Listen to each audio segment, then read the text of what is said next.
नमस्ते मित्रों। आज हम सुनेंगे चैत्र शुक्ल पक्ष एकादशी की कथा। धर्मराज युधिष्ठिर बोले, हे भगवान, आपको कोटि बार प्रणाम है। आपसे निवेदन करता हूँ कि आप कृपा करके चैत्र माह के शुक्ल पक्ष की एकादशी का वर्णन कीजिए। श्री कृष्ण भगवान बोले कि हे राजन, आप एक पुरानी कथा सुनिए जिसको राजा दिलीप से वशिष्ठ जी ने कही थी। राजा दिलीप ने पूछा कि हे गुरुदेव, चैत्र माह के शुक्ल पक्ष की एकादशी का क्या नाम है? इसमें किस देवता की पूजा होती है तथा इसकी क्या विधि है, सो कहिए। महेश्वरी वशिष्ठ जी बोले, हे राजन, चैत्र मास के शुक्ल पक्ष की एकादशी का नाम कामदा है। यह पापों को नाश कर देती है और पुत्र की प्राप्ति होती है। इसके व्रत करने से कुयोनी छूट जाती है और अंत में स्वर्ग की प्राप्ति होती है। अब मैं इसका महत्तम कहता हूँ, ध्यानपूर्वक सुनो। प्राचीन काल में एक भोगीपुर नाम नगर में पुंडरीक नामक राजा राज्य करता था। वहाँ पर अनेकों अप्सरा, गंधर्व, किन्नर आदि वास करते थे। उसी जगह ललिता और ललित नाम के दो स्त्री पुरुष अत्यंत वैभवशाली घर में निवास करते हुए विहार किया करते थे। एक समय राजा पुंडरीक गंधर्वों सहित एक सभा में क्रीड़ा कर रहे थे।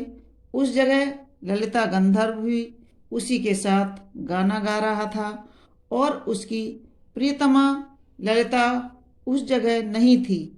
इससे वह उसको याद करने के कारण अशुद्ध गान गाने लगा। नामराज ककोटक ने राजा पुंडरीक से उसकी चुगली खा दी। इस पर राजा पुंडरीक ने ललित को श्राप दे दिया कि अरे दुष्ट, तू मेरे सामने गाता हुआ भी अपनी स्त्री का स्मरण कर रहा है। इससे तू कच्चे मांस और मनुष्य को खाने वाला राक्षस होगा।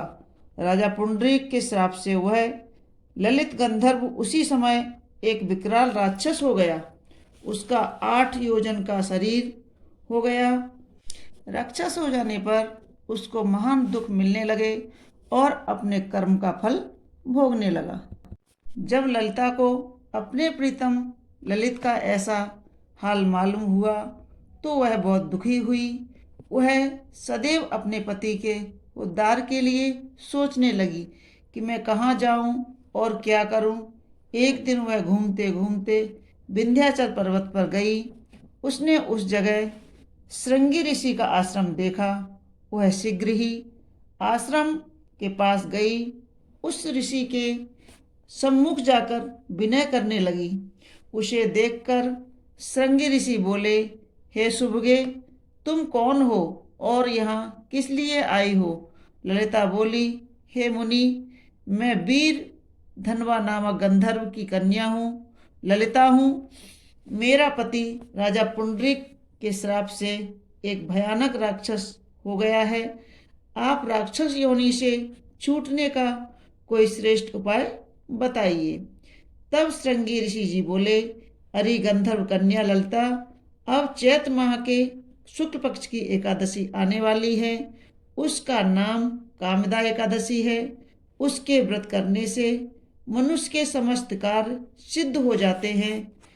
यदि तू उसके व्रत के पुण्य को अपने पति को देती है तो वह शीघ्र ही राक्षस योनि से छूट जाएंगे। मुनि के ऐसे वचनों को सुनकर ललिता ने आदर पूर्वक उसका व्रत किया और द्वादशी के दिन ब्राह्मणों के सामने अपने व्रत का फल अपने पति को देने लगी और भगवान से इस तरह प्रार्थना करने लगी कि हे प्रभु, मैंने जो व्रत किया है वह राक्षस योनि से शीघ्र ही छूट जाए। एकादशी का फल देते ही उसका पति राक्षस योनि से छूट गया और अपने पुराने स्वरूप को प्राप्त हुआ। वह पहले की भांति ललिता के साथ विहार करने लगा। कामदा एकादशी के व्रत के प्रभाव से ये पहले की भांति अब अधिक सुंदर हो गया और पुष्पक विमान पर बैठकर स्वर्गलोक को चले गए। हे राजन, इस व्रत को विधि पूर्वक करने से सब प्रकार के पाप नष्ट हो जाते हैं। इसके व्रत से मनुष्य ब्रह्म हत्या आदि के पापों से भी, राक्षस आदि की योनि से भी छूट जाते हैं। इसकी कथा का महात्म सुनने से, पठन करने से वाजपेयी यज्ञ का फल प्राप्त होता है। मित्रों, यह थी चैत्र शुक्ल पक्ष एकादशी की व्रत की कथा। आपको हमारी कथाएं कैसी लगती हैं हमें कमेंट्स बॉक्स में ज़रूर लिखें और हमारे वीडियो को लाइक करें, शेयर करें और प्लीज़ सब्सक्राइब अवश्य कर लें। और एकादशी की कथाओं की प्लेलिस्ट भी उपलब्ध है, आप उसे भी 12 महीने की एकादशी की कथाएं हमारे चैनल पर जाकर सुन सकते हैं। धन्यवाद।